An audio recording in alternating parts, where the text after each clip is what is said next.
And now, please welcome Republican National Committee Chairwoman Ronna McDaniel. Hello, New Hampshire. Okay, come on, let's get excited. You're the first in the nation primary. Hello, New Hampshire. I am so excited to be here. You know who doesn't want to be here? Joe Biden. Joe Biden has walked away from New Hampshire. I hope all the TV cameras are getting this. Joe Biden and the Democrats walked away from New Hampshire, and the Republicans are here because we value New Hampshire as the first in the nation primary. Did you get that?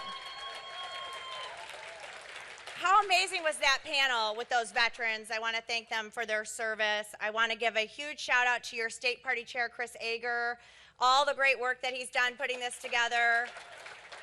Your national committee man, Bill O'Brien, thank you for all you do, and Juliana Bergeron, who's not here. We also have a whole table of RNC members here today. Harmeet Dillon from California, Deborah Lamb from Montana, Patty Lyman, Virginia. I'm going to miss everybody, Lori Hins, and Joe Powers, Sue Sankey. Who else am I getting? Patrick Mara, and did I miss anybody else? Okay, I think I've got, did I get everybody? Okay, all the RNC members. Let's thank the RNC members who came to New Hampshire today.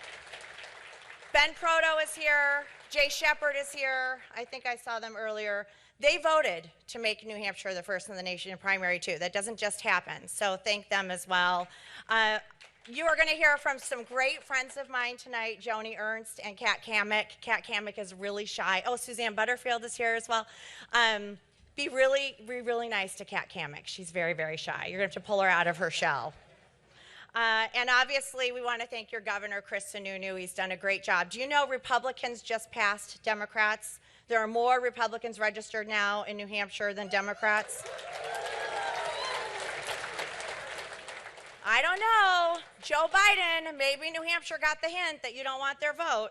I just want to talk to you about a couple things. You're going to hear from a ton of candidates. How many of you heard from some candidates today already? What did you think?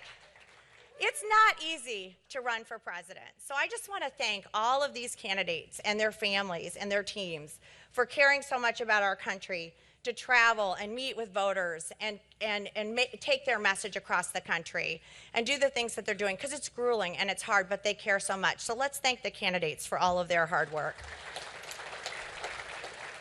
You know, as we're watching what just happened in Israel, and our hearts break for the families that have been devastated by this massacre, by this terrorist group in Hamas, and you see what our world is under Joe Biden, and you think about how bad things have gotten in 3 years, people are craving safety. We're craving safety not just internationally with what's happening at our southern border, and what's happening with the terrible withdrawal out of Afghanistan, what's happening with China getting stronger, what's happening in Ukraine. But let's talk about safety at home. Our streets are overridden with crime. You know, carjackings in DC are up 108%. And these are statistics, people. These are people's lives. We just had an Afghani interpreter, somebody who served us in the war. His name's Nasrat. And he was a Lyft driver. He came to America to live the American dream. And he was carjacked and killed in Washington, D.C. That's his life. He gave for our country, and our country took it away because crime is surging in our cities. And the Democrats are allowing this. This is intentional. Fentanyl. Let's talk about fentanyl. 100,000 Americans died from fentanyl. That's a stat. We hear it. But it's a person. A young man, Zach Didier, California, 17 years old. Mom goes in to get him off to school, and she sees him lying down on his desk, and he's dead. He's dead because of fentanyl. He got a pill on the internet, didn't know what it was supposed to be something else, probably shouldn't have done it. That mistake shouldn't take his life. That's Joe Biden. That's intentional.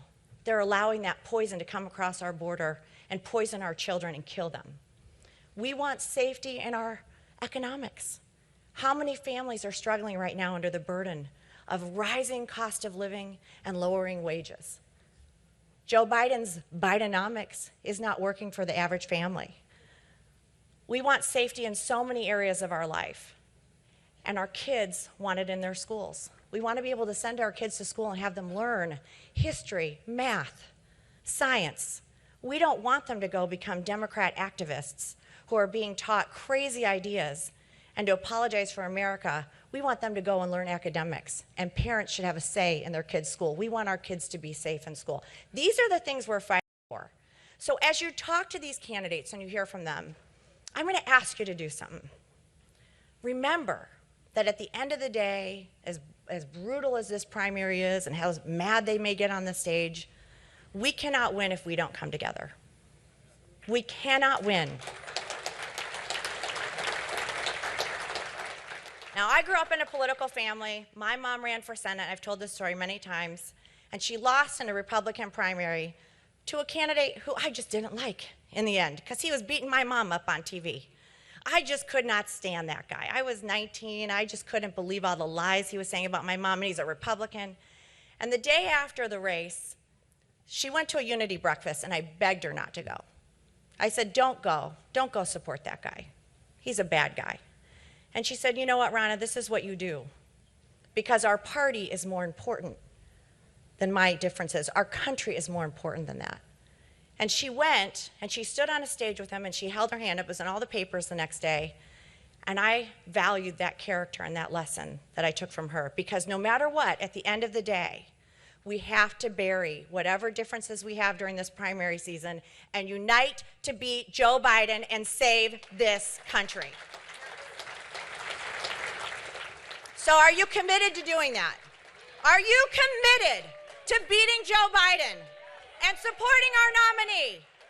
All right, then I have one other piece of homework to you. This is boring stuff, okay? But you're grassroots, so you get it. We don't win unless you engage. We need every one of you to volunteer. Volunteer for your state party. Volunteer for our campaign. Go to bankyourvote.com. We need you. This is a time to be bold. This is a time to have conversations with people that are a little uncomfortable.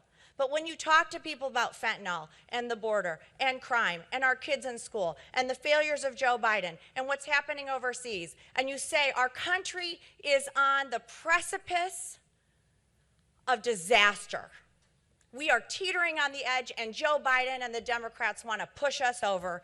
And we are here to save the greatest nation on earth, and it starts here in New Hampshire, the first of the nation primary. So let's get out, let's work as hard as we can, let's knock every single door, and let's do it united together, because united we will win. God bless you. God bless the United States of America. Thank you so much.